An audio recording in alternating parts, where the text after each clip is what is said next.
আসসালামু আলাইকুম রহমতুল্লাহি ওবরকাতুহু। সম্মানিত দর্শক, শেখ হাসিনার ছবিকে বিকৃত করে গ্রাফিতি আঁকা হয়েছে এবং এই গ্রাফিতিতে নিয়মিত বিভিন্ন জায়গাতে এগুলো তৈরি করে সেখানে জুতার মালা দেওয়া হয়েছে এবং রীতিমতো ময়লা আবর্জনা নিক্ষেপ করা হয়েছে। এগুলো পুরনো ঘটনা। কিন্তু শেখ হাসিনার সেই যে গ্রাফিতি বা বিকৃত যে ছবি, সেই ছবি ময়লার বাক্সের উপর সেটে, অর্থাৎ ময়লার বাক্সগুলো বা ডাস্টবিন যেটা আমাদের রাস্তাঘাটে থাকে, সেই ডাস্টবিনে শেখ হাসিনা সেই গ্রাফিতি রেখে সেই শেখ হাসিনার নামে সেই শেখ হাসিনা ডাস্টবিন এটি স্থাপন করে এই বাংলাদেশে ময়লা আবর্জনা সেখানে ফেলা হচ্ছে এবং এই জিনিসটি সরকারিভাবে হোক, বেসরকারিভাবে হোক কিংবা স্বাভাবিক যারা হাসিনা বিরোধী শক্তি আছে তাদের মদতে হোক, এই কাজটি করা হয়েছে এমন একটা জায়গাতে, যে জায়গাটি মূলত সবসময়ই প্রগতিশীলতার, উদারতার এবং রাজনীতি মুক্ত সাহিত্য এবং শিল্প চর্চার একটা কেন্দ্র হিসেবে সেই স্থানটি বিবেচিত। আপনারা জানেন যে আমাদের যে ২১-এর বইমেলাটি হয়, এখন এই বইমেলাটি হয় মূলত বাংলা একাডেমির প্রাঙ্গণ, তার সঙ্গে সঙ্গে এটার পরিধি বাড়ানোর জন্য তার উল্টো দিকে সরোয়ার্দী উদ্যানে হচ্ছে। তো বাংলা একাডেমির যে জায়গাটি, এটি পাকিস্তান জমানাতে গভর্নর হাউস ছিল এবং বাংলাদেশের যে পাকিস্তান জমানার যে ইতিহাস এবং সেই ইতিহাসে বাঙালিদের যে আশা আকাঙ্ক্ষা, বাঙালিদের যে স্বাধীনতার চেতনা এবং সার্বভৌমত্ব লাভের যে আগ্রহ, তার সঙ্গে সঙ্গে বাংলা ভাষা, সাহিত্য এবং সংস্কৃতি এটির জন্য যে আন্দোলন, সেই আন্দোলনের যে সূতিকাগার, সেই সূতিকাগারের ঢাকা বিশ্ববিদ্যালয় এবং সেই সূতিকারের সঙ্গে যে বাড়িটির কন্ট্রাডিকশন ছিল সেটা হলো এই গভর্নর হাউস, এবং সেই গভর্নর হাউসটিকে পরবর্তীতে বাংলা একাডেমিতে রূপান্তরিত করা হয় এবং সেখানে বইমেলা চালু রয়েছে। এবং বাংলাদেশের এই বইমেলা, ২১শে ফেব্রুয়ারি বইমেলা, পৃথিবীর নাম করা যে কটি বইমেলা রয়েছে তার মধ্যে ঐতিহ্যগতভাবে নাম্বার 1। অর্থাৎ একটা মেলার পিছনে একটি ইতিহাস আছে এবং সেই ইতিহাসের সঙ্গে একটি ভাষা জড়িত, বইমেলার সঙ্গে একটা ভাষা জড়িত, অর্থাৎ একটা ভাষার জন্য আন্দোলন হয়েছে এবং সেই ভাষার জন্য জীবন দেওয়া হয়েছে এবং রাষ্ট্র ব্যবস্থা বলতে গেলে তছনছ হয়ে গেছে। এইরকম মানে প্রেক্ষাপটকে কেন্দ্র করে একটা বইমেলা হবে, এরকম পৃথিবীতে আমি অন্য কোথাও দেখিনি। অন্য জায়গাতে বইমেলার পেছনে অন্য ইতিহাস আছে, কিন্তু বাংলাদেশের বইমেলার পেছনে স্বাধীনতার যে মূল তন্ত্র, প্রকৃতির যে মূল মন্ত্র, এই জিনিসগুলো অন্য বইমেলার সাথে সম্পৃক্ত নয়। তো কাজেই এই বইমেলাকে কেন্দ্র করে কিছু কিছু বিতর্ক যে হয়নি তা নয়, বিতর্ক হয়েছে। বাংলা একাডেমিকে নিয়ে বিতর্ক আছে, তারপরে সরোয়ার্দী উদ্যান বা রেসকোর্স ময়দান, এটাতে অনেকে এখানে ভ্রাম্যমাণ পতিতাদের সারা বছরে আড্ডা হয়, গাঁজা মদ ফেন্সিডিল খায়, কিন্তু ওগুলো নিয়ে মানুষ কিন্তু ওটা ইতিহাস হলো যে এখানে ৭ই মার্চের রেসকোর্সের ময়দানে ভাষণ হয়েছে। এই রেসকোর্সের ময়দানে বা এই সরোয়ার্দী উদ্যানে এখানে স্বাধীনতা স্তম্ভ রয়েছে এবং তারও আগে এখানে গণ আদালত বসেছিল সেই শহীদ জননী জাহানারা ইমামের নেতৃত্বে, এবং সেই গণ আদালত থেকে যাদেরকে মৃত্যুদণ্ড দেওয়া হয়েছিল সেটাই পরবর্তীতে বাংলাদেশে ইতিহাস সৃষ্টি করেছিল আদালতের রায়ের মাধ্যমে তাদেরকে বিচার করার জন্য। তো সেই বইমেলা, প্রাণের বইমেলা, যেখানে সেই বসন্ত উৎসব হয়, সেখানে প্রাণের তারুণ্যের ছোঁয়া লাগে, সেখানে কবিতা গান, মানে একটা অসাধারণ বইমেলার যে পরিবেশ, এটা শেখ হাসিনা জমানার শেষের ৩-৪ বছর খুব খারাপ অবস্থা ছিল, অনেকে ভয়ে যায়নি, কিন্তু মোরাললেস এই প্রান্তরটি মুক্তমনা মানুষের জন্য, যাকে বলা হয় এটি একটি তীর্থস্থান। এবং এই তীর্থস্থানে প্রথম রক্তাক্ত ঘটনা ঘটে হুমায়ুন আজাদকে যারা জঙ্গিবাদী লোকজন, উগ্রবাদী লোকজন, তালেবানি লোকজন, তারা এই প্রথম এখানে তাকে রক্তাক্ত করে। এরপরে এখানে আরও বেশ কয়েকটি হত্যাকাণ্ড হয়। তো এইগুলো যদি বাদ দেওয়ার পরে পুরো অঙ্গনটি হলো যাকে বলা হয় উদারতা, ন্যায়পরায়ণতা, নীতিনিষ্ঠতা এবং আগামী বাংলাদেশ গড়ার একটা যাকে বলা হয় এখান থেকে একটা মানচিত্র। তো সেই জায়গাটিতে রাজনীতির প্রতিহিংসা বা রাজনীতির আবর্জনা, আপনি শেখ হাসিনাকে আবর্জনা বলতে পারেন, কিন্তু সেই আবর্জনা কেন আমি বইমেলাতে নিতে যাব?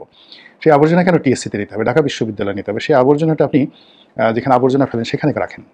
যে সকল ডাম্পিং স্টেশন রয়েছে, আপনি পুরো ডাম্পিং স্টেশন যেগুলো আছে, ময়লার ভাগাড় রয়েছে সিটি কর্পোরেশনের সারা বাংলাদেশে, সরকারিভাবে ঘোষণা করে দেন যে এখন থেকে যে কয়টা ময়লার ডাম্পিং স্টেশন রয়েছে বড় বড়, এইটার চারিদিকে শেখ হাসিনার ছবি আপনি চাপিয়ে দেন এবং যত ময়লার গাড়িগুলো আছে সেগুলোকে রং করে এই সব গাড়িতে, ময়লার গাড়িতে আপনি শেখ হাসিনার ছবি এঁকে দেন রাষ্ট্রীয়ভাবে। কিন্তু শেখ হাসিনার নামে একটি ডাস্টবিন তৈরি করে সেই ডাস্টবিন কেন বইমেলায় আসবে, এটা নিয়ে মানুষজন কিন্তু বিতর্ক করছে। এখানে শেখ হাসিনার পক্ষে নয়, বিতর্ক করছে যে আপনি তো দেখা যাচ্ছে যে শেখ হাসিনাকে যদি আপনি মানে আবর্জনা বানাতে চান, তাহলে আপনি তো দেখা যাচ্ছে যে মানুষের সবচেয়ে শ্রেষ্ঠ জায়গাতে আপনি আবর্জনা মানে মেখে দিলেন। আপনি ধরুন কোনো একটা মানুষ সে হাতে আবর্জনা নিয়ে নাড়াচাড়া করে, তো আপনি তাকে কি বলবেন? পাগল বলবেন বা নোংরা বলবেন, পাগল বলবেন, নোংরা বলবেন। কিন্তু নিজের যে গুহ্যদ্বার রয়েছে, মলদ্বার রয়েছে, সেখানে আঙ্গুল ঢুকিয়ে কেউ যদি আবার সেই আঙ্গুল নিজে লেহন করতে থাকে, চোষণ করতে থাকে, আপনি তাকে কি বলবেন? বদ্ধ উন্মাদও তো তাকে বলবেন না। উন্মাদের সে যদি কিছু একটা থাকে এবং তাকে আপনি কি করবেন? ভয়ে তার ধারে কাছে যাবেন না। ও মাই গড! এ কি সর্বনাশার লোকজন! আমি অনেক আগে একটা গাঁজাখোরের সেই সাক্ষাৎকার দেখেছিলাম। তো সেই গাঁজাখোর কি করেছে? তাকে জিজ্ঞাসা করেছে সাংবাদিক যে, "তুমি এইভাবে অবাধে গাঁজা খাও? তো তোমার কি কোনো সমস্যা হয় না? পুলিশ ধরে না?" কয়, "না, পুলিশ আর উল্টো আমাকে ভয় পায়। আমাকে বলে, 'বাবা এখানে বসে গাঁজা খাও, কোনো সমস্যা নেই।' তো বলে যে, "কেন? এরকম হলো কেন?" তো বলে যে, "আমাকে একবার পুলিশ ধরে নিয়ে গেছিল থানায় এবং গারদে রেখেছিল। আমি সেখানে আচ্ছামতো হেগে পুরা গারদ জড়িয়ে দিয়েছি। গারদে নিজের গায়ে মেখেছি। তারপর শেষে পুরো গারদের মানে ফ্লোর থেকে শুরু করে ওয়ালে এবং যে গারদের সামনের যে দরজা আছে সেই দরজায়ও সে আমার গু মেখে দিয়েছি। এরপরে গন্ধে পুরো থানা এমন অবস্থা হয়ে গেছে, তাড়াতাড়ি আমাকে আর গাড়িতে না উঠিয়ে আমাকে ছেড়ে দিয়েছে যে, 'বাবা তুমি আর এখানে আসো না।' এরপর থেকে আমি স্বাধীনভাবে গাঁজা খাই।" তো এই যে আবর্জনা নিয়ে আপনি যদি খেলাধুলা করেন তাহলে এরকম একটা পরিস্থিতি তৈরি হতে পারে। এখন মূল ব্যাপার হলো ওই যে গাঁজাখোর যে কাজটি করেছে বা আমি যে কাহিনী বললাম যে আপনি নিজের পশ্চাৎ দেশে আঙ্গুল ঢুকিয়ে একেবারে নিজের কড়কড়ে জিনিস বের করে বা গন্ধওয়ালা জিনিস বের করে নিজের মুখে দিয়ে লেহন করলে আপনাকে যে ধরনের খারাপ মানুষ মনে করবে, তার চেয়ে খারাপ মানুষ যদি আপনি কোনো পবিত্র জায়গাতে, ভালো জায়গাতে আপনি মন্দ জিনিস ঢোকানোর চেষ্টা করেন। কোনো দেবালয়ে, কোনো ইবাদতখানাতে, কোনো আ শিক্ষালয়ে, কোনো ভদ্রলোকের চিন্তার জগতে, কোনো জ্ঞানী-গুণী ব্যক্তির চিন্তার জগতে বা কোনো উন্মুক্ত জায়গাতে যেখানে উন্মুক্ত জ্ঞান চর্চা হয়, সেই জায়গাতে যদি আপনি এরকম নোংরামির কাজকর্ম করেন তাহলে বাকি যে দুটো উদাহরণ দিলাম তার চাইতে কোনো অবস্থাতেই এটাকে ভালো কাজ হবে না। কাজেই আমি মনে করি যে আপনার ক্ষোভ, ক্ষতিগ্রস্ত আপনি হয়েছেন, আপনি ক্ষোভ দেখাতেই পারেন। আপনি ক্ষতিগ্রস্ত হয়েছেন, আপনি জিঘাংসা চরিতার্থ করতেই পারেন। কিংবা আপনি যেটা ইসলামে বলা হয় খুনের বদলে খুন, রক্তের বদলে রক্ত। আপনি যদি দেশে সেই তালেবানি শাসন চালু করেন, তাহলে আপনি যদি শেখ হাসিনা দ্বারা ক্ষতিগ্রস্ত হয়ে থাকেন, সে যদি আপনার হাত কেটে নেন, আপনি তার হাত কেটে নিতে পারেন ইসলাম শাসন ব্যবস্থায়। আপনি যদি মডার্ন জুরিসপ্রুডেন্সকে আপনি না মানতে চান, আপনি যদি বলেন যে, "না, আমি সেই আগের জামানাতে যাবো", আপনি সেই কাজগুলো করতে পারেন। কিন্তু এগুলো কেন বইমেলাতেই করতে হবে? এগুলোর যে তো অনেক জায়গা আছে। দেয়ার আর মেনি প্লেসেস। সেই জায়গাতে আপনি করেন। আপনি তো ঠিক সেম কাজটা অর্থাৎ এরকম একটা ডাস্টবিন ডক্টর মোহাম্মদ ইউনূসের বাসার সামনে যমুনাতে দিতে পারতেন। কিংবা এরকম একটা ডাস্টবিন এই যে মিস্টার শফিক যাকে নিয়ে খুব আলোচনা হচ্ছে এখন তার প্রেস সেক্রেটারি, যিনি কিনা এই ডাস্টবিনের একটি তার একটা টিস্যু নিজে ব্যবহার করেছেন। এখন টিস্যুতে তিনি কপ রেখেছেন, মুখ মুছেছেন, নাকের ঝোল লেগেছেন নাকি চোখের যে ময়লা এগুলো তিনি পরিষ্কার করে তিনি সেই শেখ হাসিনার নামক যে ডাস্টবিন সেখানে ফেলেছেন।